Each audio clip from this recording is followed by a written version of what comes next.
Narraciones Inenarrables presenta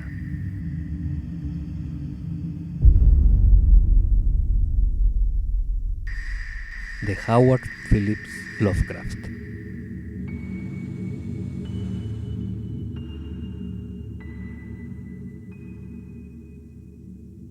El árbol.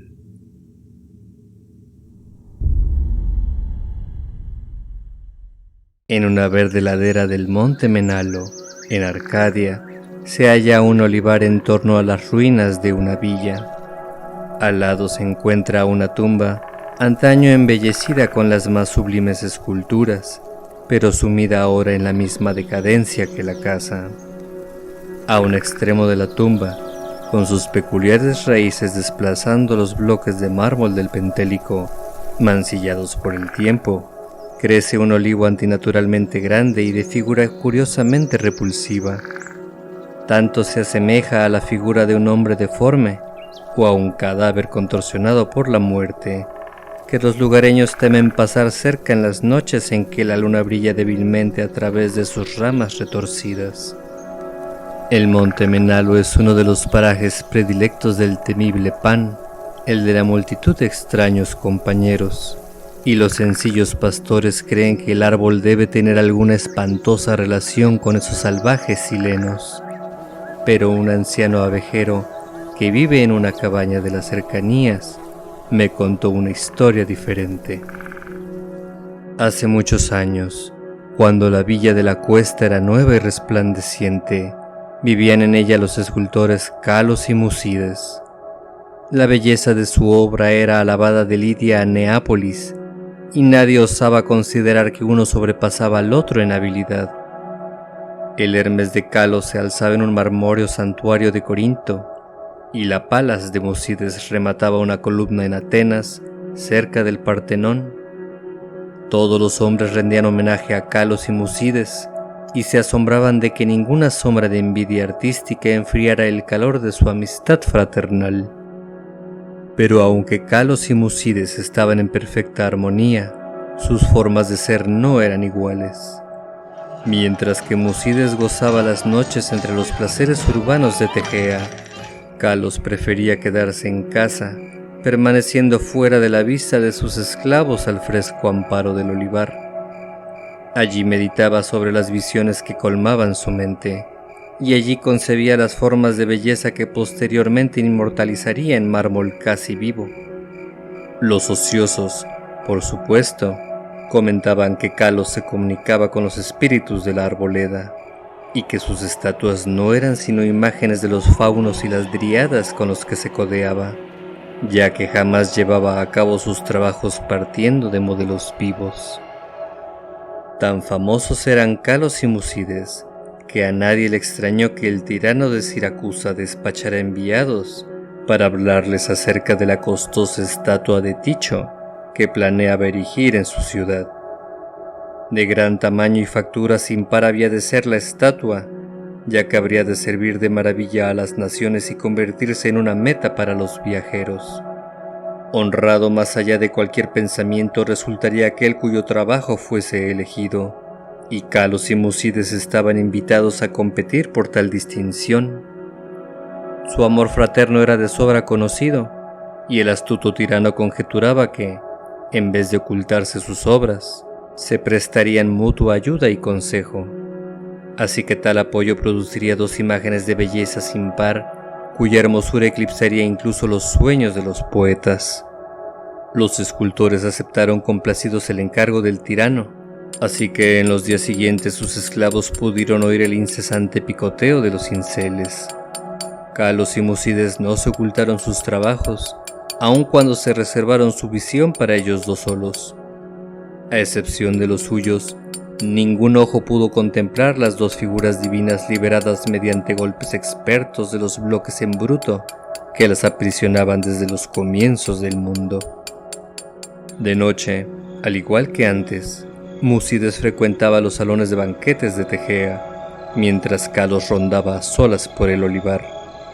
Pero, según pasaba el tiempo, la gente advirtió cierta falta de alegría en el antes radiante Musides. Era extraña, comentaban entre sí, que esa depresión hubiera hecho presa en quien tenía tantas posibilidades de alcanzar los más altos honores artísticos.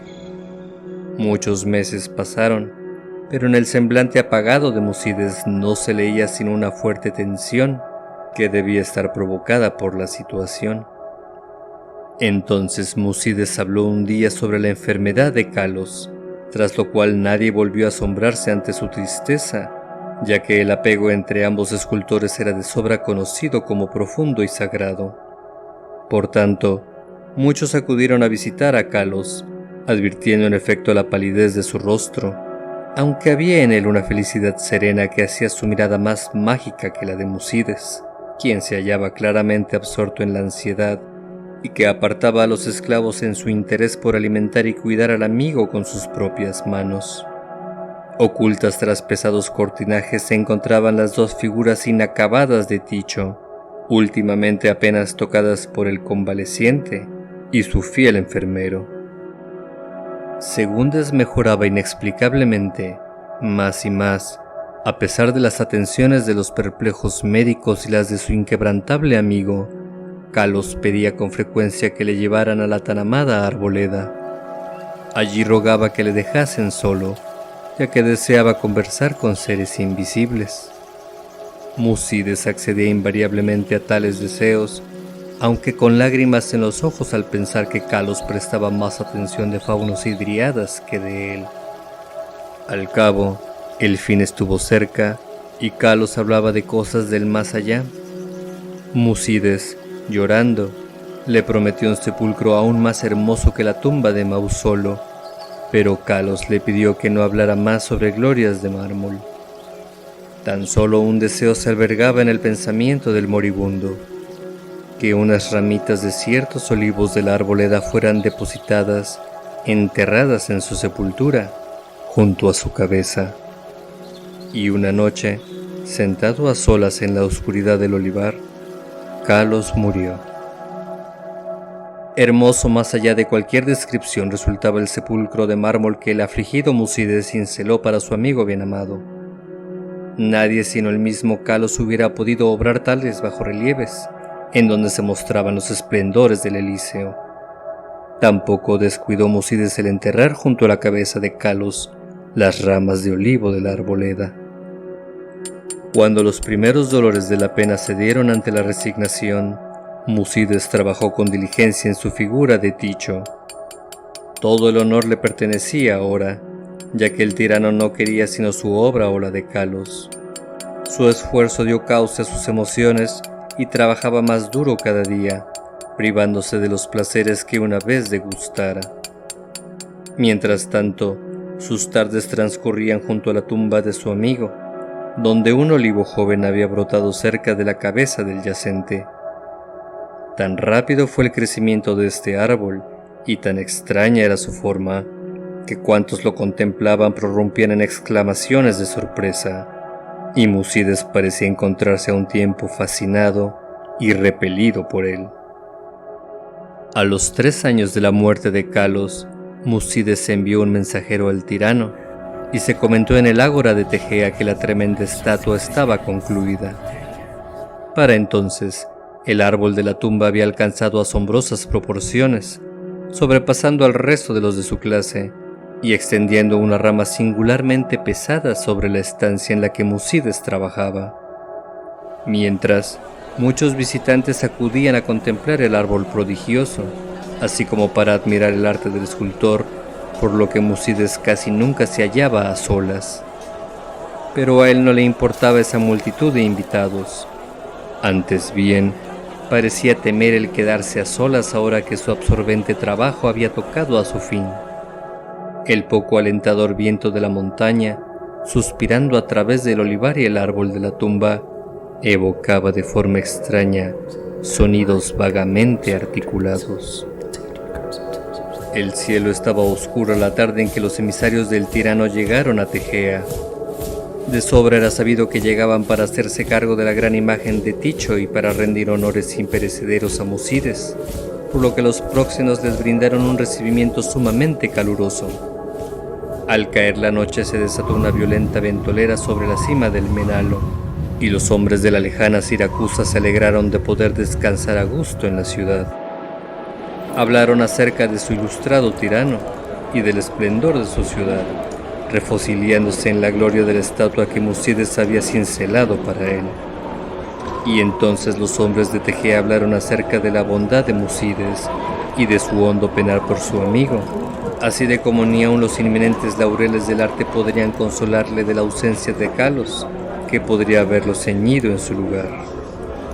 También hablaron sobre el árbol que crecía en la tumba, junto a la cabeza de Calos.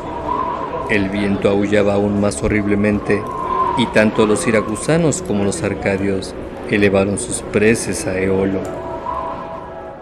A la luz del día, los próxenos guiaron a los mensajeros del tirano cuesta arriba hasta la casa del escultor, pero el viento nocturno había realizado extrañas hazañas. El griterío de los esclavos se alzaba en una escena de desolación, y en el olivar ya no se levantaban las resplandecientes columnatas de aquel amplio salón donde Musides soñara y trabajara.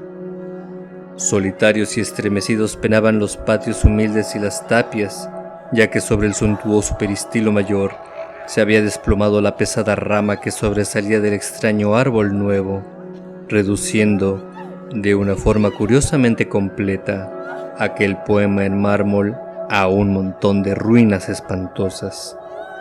Extranjeros y tegeanos quedaron pasmados, contemplando la catástrofe causada por el grande, el siniestro árbol cuyo aspecto resultaba tan extrañamente humano, y cuyas raíces alcanzaban de forma tan peculiar el esculpido sepulcro de Calos. Y su miedo y desmayo aumentó al buscar entre el derruido aposento, ya que del noble Musides y de su imagen de Ticho, maravillosamente cincelada, no pudo hallarse resto alguno. Entre aquellas formidables ruinas no moraba sino el caos, y los representantes de ambas ciudades se vieron decepcionados. Los siracusanos porque no tuvieron estatua que llevar a casa, los tegeanos porque carecían de artista al que conceder los laureles. No obstante, los siracusanos obtuvieron una espléndida estatua en Atenas, y los tegeanos se consolaron erigiendo en el ágora un templo de mármol que conmemoraba los talentos, las virtudes y el amor fraternal de Musides. Pero el olivar aún está ahí, así como el árbol que nace en la tumba de Calos, y el anciano abejero me contó que a veces las ramas susurran entre sí en las noches ventosas, diciéndose una y otra vez: Oida, oida, yo sé, yo sé.